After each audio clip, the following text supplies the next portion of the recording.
Would you believe me if I told you there is a homeless convicted sex offender in San Francisco that's allowed to advertise free drugs to new users? Well, believe it, because apparently there actually is a pedophile by the name of Joseph Adam Moore who's out on the streets doing just this. According to the San Francisco Standard, Moore was in prison for 6 years for molesting a 12-year-old girl and was also accused of having sex with another minor just a month after getting out of prison. He was then arrested another 5 times for failing to register his address as a sex offender. Now Moore lives in a tent near a Catholic school and a public library, where he set up a camp with signs advertising for drugs, saying free fentanyl for new users and meth for stolen items. ABC 7 San Francisco actually spoke with the pedophile in a recent interview, and here's a clip of that. I've been in San Francisco basically homeless for 26 years. 46-year-old Adam Moore tells me he has lived on the sidewalk across the street from Stella Maris Academy for more than 2 years, and that his sign offering free fentanyl for new users is no joke. Moore says he's just passing on the drugs that other people give him in exchange for blankets and supplies he provides. They feel bad if they don't reciprocate, so they bring me trash that they've scavenged, things that they think are valuable. Or they give me some of the drugs that they have, which I don't do. You're exposing grade school kids to this. This is not right. You know that. No, it's shallow. The kids come out of the school and they see this? Yeah, I only live by 2 rules. Be kind to others and make it look easy for children. A pedophile offering free drugs outside of a school? This is what happens when woke liberals run a city for too long. Janice Celeste joins me now to react, CEO and president of fentanylsolution.org. Janice, thank you for being with us today. Thank you for having me. So this guy is a child rapist offering free drugs outside of a school. I mean, how is anyone okay with this, and how is this even legally happening? Well, he's manipulating the law. You know, he's finding every loophole he possibly can to be outside of that school, number one, and to offer free fentanyl in front of a school where there are children. In California, we know that 1 out of 5 children ages 15 to 24 succumb to fentanyl. That is one of the leading causes of death. Where I'm from in Orange County, it is the #1 death of children, which is fentanyl poisoning.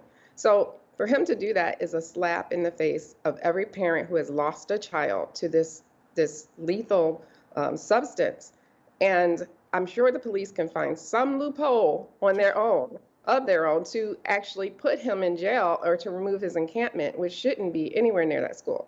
It should absolutely not be. The fact that it is just astounding to me. And reports actually indicate that the city police can't do anything about this because of these insane Democrat policies that are enabling these criminals to participate in this. I mean, how much longer can we sustain this? How many innocent lives need to be taken? How many arrests need to be made? What more needs to happen before people start to wake up to this insanity?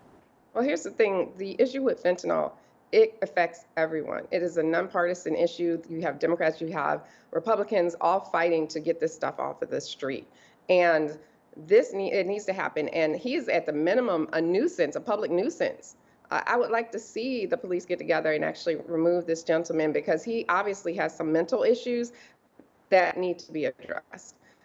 Anyone who does that across the street from children, that's just pure evil. And he knows he's doing it, and probably out of spite for all the things that has happened to him, because he knows better. He's 46 years old. Come on. That's a great point. I'm sure mental illness is a huge factor here in this crisis that we find ourselves in. On that note, let's turn our attention over to another liberal city, New York, where police are now reporting that over 100 pounds of cocaine, crack, fentanyl, oxycodone, and heroin were seized from a pizzeria in the Bronx, all worth an estimated $4 million. I mean, this is just insanity. This is happening more regularly. Janice, from what you know, is this becoming increasingly common that we're seeing restaurants, places of business now acting as fronts to cover for these massive drug operations? Well, businesses have always been used as fronts for all kinds of illegal activity, including drug use. In the Bronx, you also had the daycare center that was hiding fentanyl. They had 3 deaths I think it was 3 deaths I'm sorry, 1 death and 3 children affected by fentanyl, and that was a daycare in the Bronx. But what parents need to know is more about how to protect their families from fentanyl, and I don't think we're doing a good enough job of that.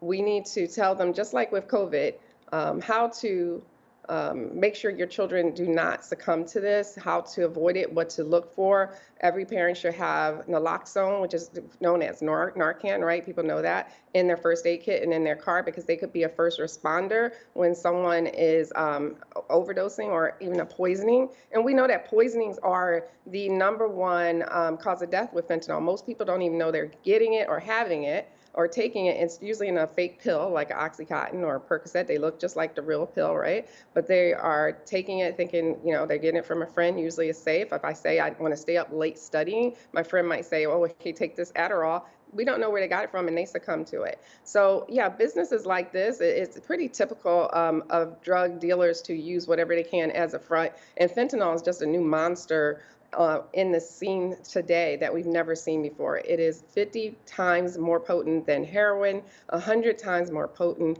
than morphine. And for children, they can't tolerate any of that. So what happens is if a child gets a hold of this, they usually will overdose and die.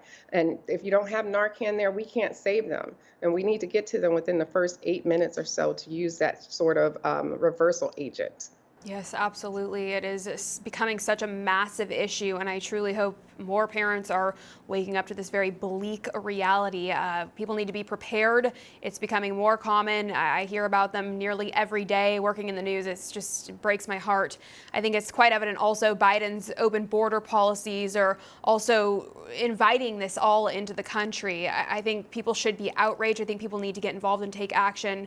And I know, Janice, you're very actively involved in raising awareness on this issue, specifically with fentanyl, and are doing everything you can really to fight back against it. Can you tell us more about fentanylsolution.org and what you're working to accomplish here? Yes, we have 2 organizations. We have a 501c3, which does education, outreach, and advocacy. We have a 501c4 who does policy. And we put together a coalition in California to try to get some laws passed that would put drug traffickers in prison for if they kill with fentanyl. And we will have that on the ballot for the next presidential election. We're at the process of now getting signatures and raising money for those signatures, which is a very expensive process. We think it's going to cost probably about $10 million. If people want to know more about that, they can go to stopfentanyldealers.org. That's the coalition we put together that's fighting this. And we need all the help we can get as a coalition trying to pull from everywhere in California. You don't even have to be in California to donate and help. So just go to stopfentanyldealers.org for that. Our organization is Fentanyl Solution, singular, as in we are the solution.org. And you can also donate there to help us with our outreach efforts and to warn parents about what's going on with this fentanyl. Kids getting it, and then people don't know that this can happen to you. This can happen to you. You're not exempt. And the people who think they are exempt from this are the ones that are most vulnerable for it to happen to. Your child can get a pill in your house faster than they can get a pizza through a delivery service. And I would be happy to talk more about that because it's so easy. The drug dealers stalk them on the internet, or the child can go look for it through these types of emojis that they know what to find. They know that it's like a electric socket, those types of emojis that they use to find drugs. And then the drug dealer can either deliver it to your house themselves, which is very dangerous, or they can use a delivery service like you would use to order a pizza, and the driver won't know what they're delivering. They just go from point A to point B, drop it off. Your child has a pill, goes up to their room, takes it alone, which is the most dangerous thing they can do, and then you find them the next morning and it's too late. And that's what's happening. That's a rinse and repeat story that's happening in America right now. It is absolutely heartbreaking. And again, I'm just so glad that we have people like yourself working to spread awareness on this because it is so important and parents need to get involved. Janice, Celeste, we're all out of time for today, but thank you again for joining us. And I really encourage everyone watching to go visit the website. Thank you so much. Thank you. For all our viewers asking where One America News is heading in the future, we would like to introduce you to OAN Live. OAN Live is the best way to stay up to date on all of the hard-hitting, straight-shooting, national and international headlines. And the best part is, OAN Live is only $4.99 per month. All the credible, honest, unbiased reporting One America News offers at a fraction of the cost of cable. Just go to OANN.com to easily sign up for OAN Live and stay informed.